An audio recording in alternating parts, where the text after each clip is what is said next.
I was thinking backstage about an early moment in my celebrity that I thought you might get a kick out of, since you have to look at me here and you'll figure out why in a minute. But shortly after I was appointed, there was a good deal of press coverage. This would have been the fall of 2004. And the Los Angeles Times ran a story on their style section or something with a little small mugshot of me in the middle of it. And an old friend of mine who has been working as a screenwriter in L.A. Had that clipping, and he was showing it to his neighbor boy, who was a 6-year-old boy. And he was talking up the fact that he, knew this guy, and that this is what the poet laureate would do, and this is what a poet laureate might do, and this and that and the other. And finally, after a good deal of talk, he turned to this little boy and said, "So what do you think?" And the little boy said, "I think he looks like a hobbit.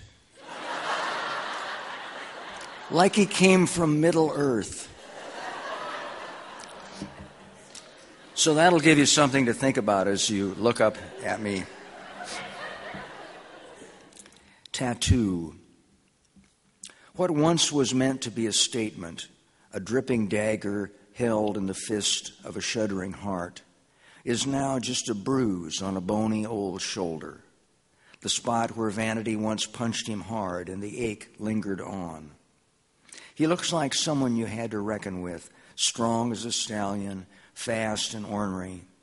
But on this chilly morning, as he walks between the tables at a yard sale, with the sleeves of his tight black T-shirt rolled up to show us who he was, he is only another old man, picking up broken tools and putting them back, his heart gone soft and blue with stories.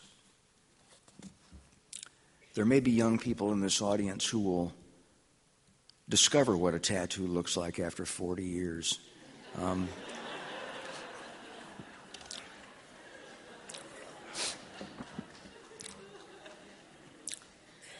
I read that poem on Terry Gross's Fresh Air show. She interviewed me and she asked me to read that poem. And then she said, "Do you have a tattoo?" And I said, "No. Do you?"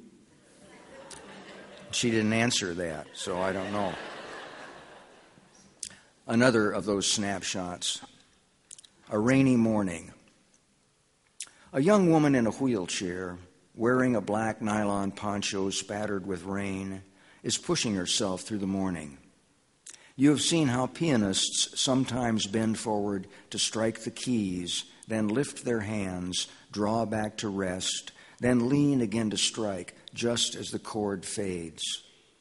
Such is the way this woman strikes at the wheels, then lifts her long white fingers, letting them float, then bends again to strike, just as the chair slows, as if into a silence.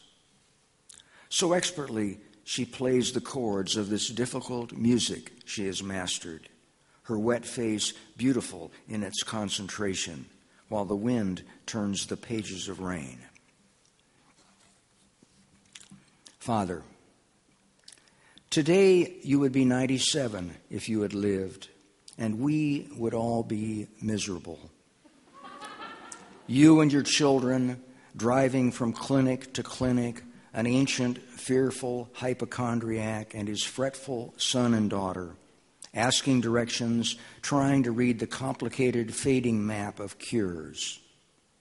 But with your dignity intact, you have been gone for 20 years, and I am glad for all of us, although I miss you every day, the heartbeat under your necktie, the hand cupped on the back of my neck, Old Spice in the air, your voice delighted with stories. On this day each year, you love to relate that at the moment of your birth, your mother glanced out the window and saw lilacs in bloom. Well, today, lilacs are blooming in side yards all over Iowa, still welcoming you.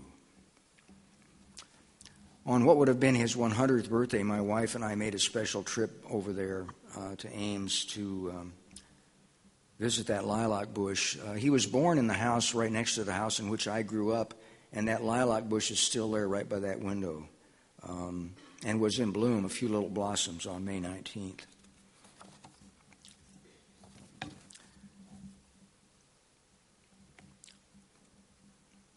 I think I'll close with this one. One of the things that I do for fun when I'm home is go for long car drives, even with gas at $3.25 a gallon. I still indulge myself and go to small towns and walk around and look at things and so on. And one day I was out in the fall and got to thinking about, well, what do I look like to these people who see me out and around? And the 3 towns that are mentioned in this are very close to where I live in eastern Nebraska. And this will be the last one, and then we can go on out, and I'll talk to you out there if anyone has any questions for me or anything. That was I. I was that older man you saw sitting in a confetti of yellow light and fading leaves on a bench at the empty horseshoe courts in Thayer, Nebraska. Brown jacket, soft cap, wiping my glasses. I had noticed, of course, that the rows of sunken horseshoe pits were like old graves, but I was not letting my mind go there. Instead, I was looking with hope to a grapevine draped over a fence in a neighboring yard, and knowing that I could hold on. Yes, that was I.